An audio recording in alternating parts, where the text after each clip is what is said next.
billion does not simply evaporate, it leaves a vacuum. In 2018, Gerald Cotten, the 30-year-old face of Canada's largest crypto exchange, traveled to India. He never returned. Days later, his wife announced he was dead. With his passing, the digital locks on every vault he controlled slammed shut.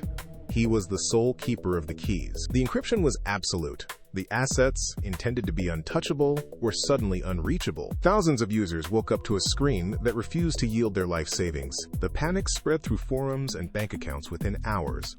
People refreshed their browsers until their fingers ached, staring at balances that had become nothing more than pixels. The money was trapped in a grave, thousands of miles away. It felt like a glitch in the global financial system, a ghost story told in lines of code.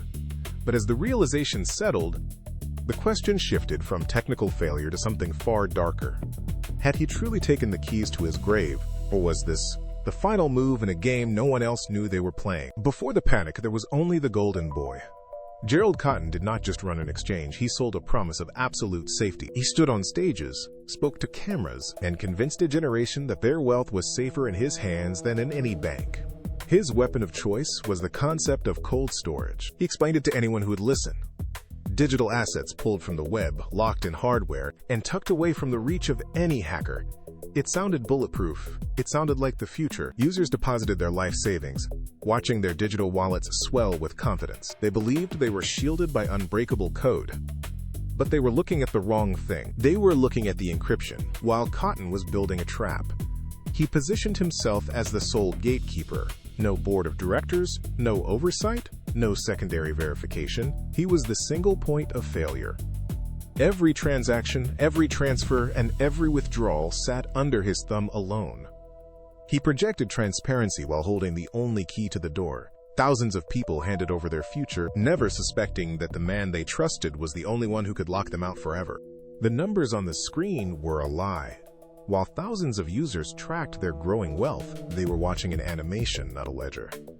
Beneath the polished interface, the reality was starkly different. Cotten was not just managing an exchange. He was playing a high-stakes game of musical chairs with other people's money. When his own speculative bets in the market soured, he reached into the cold storage, siphoned the assets, and plugged the holes in his own accounts. It was a classic, brutal Ponzi scheme, wrapped in the shiny veneer of innovation. He relied on a simple, desperate logic. As long as new users kept depositing, the withdrawals would remain small enough to ignore. He gambled that the stampede would never come. Every time a user hit refresh, they saw a balance that existed only in the database, not in the vault. The money they believed was sitting in secure, offline hardware had already been liquidated, lost in failed trades, or moved to cover his tracks. The security he touted was a hollow shell, a digital prop designed to keep the game running. He was the architect of a phantom economy. And with every transaction, he was digging a hole that no amount of code could ever fill. The market did not just dip in 2018, it cratered. And with the crash, the silence that Cotten relied on shattered. Thousands of users, suddenly terrified by the volatility, hit the withdraw button all at once. The system did not process the requests. It stalled. The digital ledgers that had promised instant liquidity turned into dead ends. Behind the scenes, the panic was absolute. There were no reserves to pull from, no cold storage to unlock. The vaults were not just empty, they were hollow. Every request for a payout was a hammer blow against a structure held together by nothing more than thin air. Cotten watched the numbers. He saw the withdrawal queue growing by the hour, a digital line of people demanding their life savings. He knew the math. There was no recovery. There was no way to square the accounts. The game of musical chairs had ended, and he was the only one left without a seat. As the pressure peaked and the system began to buckle under the weight of the redemptions, he made his move. He booked a ticket to India. It was not a vacation. It was the final, frantic exit of a man who knew his time had run out, leaving the nightmare to unfold in his wake. The news arrived in a wave of disbelief.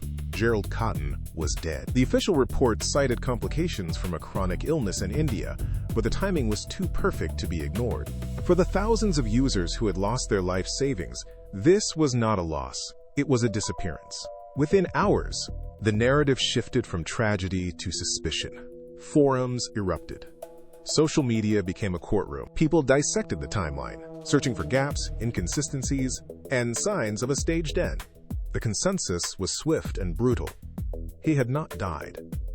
He had simply vanished with the loot. The demand for proof became deafening. Investors flooded the gates, demanding his body be exhumed and his grave opened. They were convinced that the man who had promised them security was now living on a distant beach, surrounded by the fortune he had stolen. The tragedy was discarded, replaced by the fervor of a global manhunt.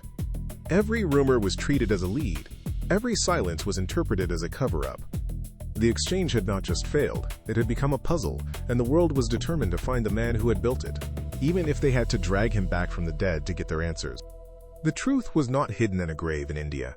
It was waiting in the server racks of the exchange. When the auditors from Ernst & Young finally bypassed the security layers, they expected to find the digital equivalent of a mountain of gold. They expected to see the cold storage wallets, the keys, and the billions in crypto that had supposedly vanished with Cotten. They found nothing. The screen did not show a locked vault. It showed an empty room. The legend of the impenetrable code was a ghost story meant to frighten away inquiries. Every coin had been moved, gambled, and lost long before the trip to India was even planned. The encryption was not the barrier. It was the decoy.